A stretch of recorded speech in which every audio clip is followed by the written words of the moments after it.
Nuclear stakes go up. Iran says no, flatly rejecting any transfer of its enriched uranium.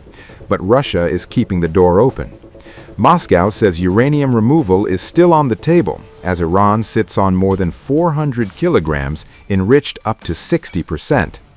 That stockpile is the flashpoint, and what happens next could redraw the red lines of this crisis.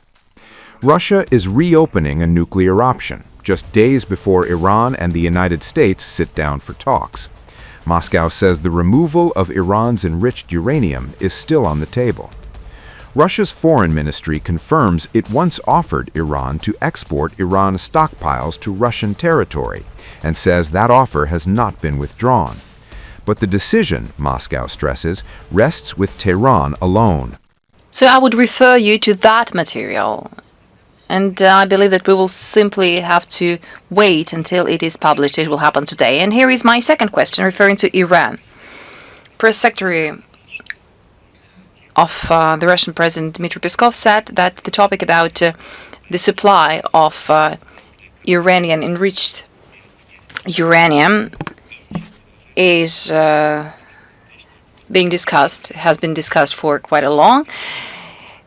Can you tell us, are there any talks ongoing about Russia's importation of enriched uranium to Russia? Well, you know, Russia once suggested to import uranium to Russia, the remnant uranium. Currently, this topic is still on the table, but you need to take into account that these reserves belong to Iran. It does not contradict Iranian obligations about non-proliferation of nuclear weapons. It is up to Iranians to decide on where to export it, whether to export it or not.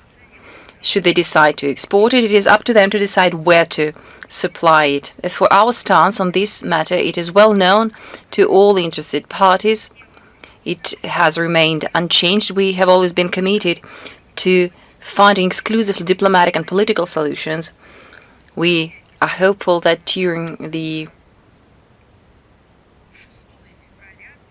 Friday meeting between the high representatives of Iran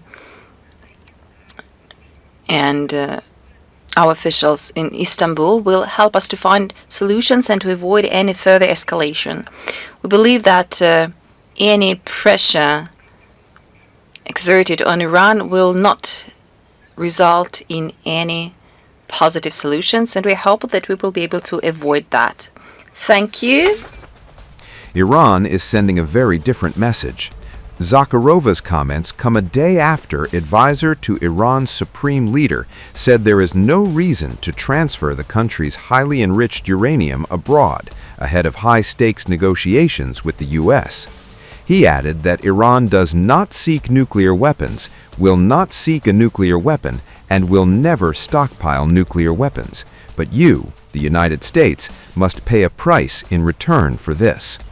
Consequently, the entire discussion, the whole debate is exclusively and solely and strictly with the United States of America. This entire conversation is exclusively and solely and strictly focused on the nuclear issue. Regarding the nuclear issue itself, there is a genuine possibility that a mutual agreement can be reached. Fundamentally, negotiation is possible. That's point one, provided that there is no atmosphere of threat, no words of threat, no tools of threat, and that it takes place at a fair negotiating table. A negotiation involving two parties. It is reliant upon. We need to reach a mutual understanding between us as soon as possible. My 60% can be brought down, for instance, to 20% through dilution. If you are concerned about the 60%, it is possible to dilute it, but this comes with a price, and that price must be fully paid.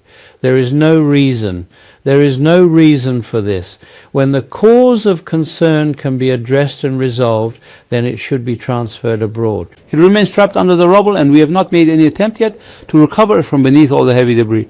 No effort has been made whatsoever so far, because it is a very dangerous task to try and perform. We haven't fundamentally explained what our new situation entails. Are Israel and America even two? Israel and America are not two, they are one. It is a completely false assumption to believe that America would launch an attack and Israel would not be involved. It is fundamentally wrong. If America initiates a strike, Israel will absolutely be a participant in that action. Therefore, it must also receive a response that is proportionate to its involvement. We are not seeking nuclear weapons, nor are we possessing nuclear weapons, nor will we, so to speak, weaponize our facilities for nuclear weapons. You should also provide your compensation. Senior Iranian lawmakers say the Islamic Republic will not retreat, not on uranium enrichment, not on its missile program, and not on its regional alliances. They call these non-negotiable red lines, and they say American pressure has been exhausted. No concessions, no rollbacks, no recognition of Israel. Uranium removal remains an option. Iran's defiance remains firm, and as the talks begin, the gap between the two sides has never looked wider.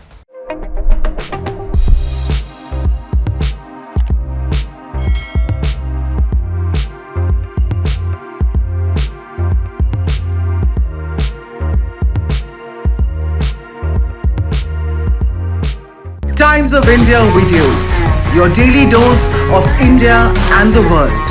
Global news, different views, and sharp analysis. Pressure of expectation from your fans, your supporters. That has often served as a backdrop for several Bollywood. You're not a brute majority anymore. If you individually take out Tehran. Making sense of global conflicts. Tracking the new emerging world order. Strike on Israeli military bases. A multi-pronged. To stay out of harm's way as Israel started bombing targets across. Understanding changing alliances in a polarized world. Tune into TOI videos for all this and more. Click on the bell icon to subscribe and never miss an update.